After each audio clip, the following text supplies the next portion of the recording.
अज्ञात अवस्था में मिला युवक का शव मिलने से फैली सनसनी। प्राप्त जानकारी के अनुसार मृतक अरावली जिले के मालपुर तहसील के मैयापुर गांव का मूल निवासी बताया जा रहा है। मृतक की पहचान रामाभाई गोविंद भाई के रूप में हुई है, जो करीब 2 दिन से लापता था। अपने बेटे की तलाश में उसके पिता इधर उधर भटक रहे थे, जो काफी तलाशने के बाद कुछ दिन बाद उसका मृत शरीर मिला। 112 पर कॉल की सूचना गांव वालों ने दी और सूचना मिलते ही पुलिस मौके पर पहुंची।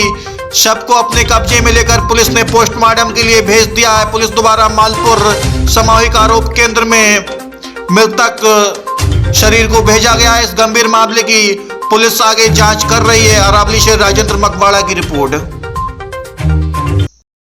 बराबर કોણે કર્યું એ મને મળવું જોઈએ। બરાબર તો આવું તો ક્યારે બન્યું નહોતું, પણ આજે આવું બન્યું એટલે મારે આ બધી તપાસો કરાવવી જ પડશે। બરાબર આ તો મારું શું થાય પપ્પા થાય? મારા પપ્પા છે।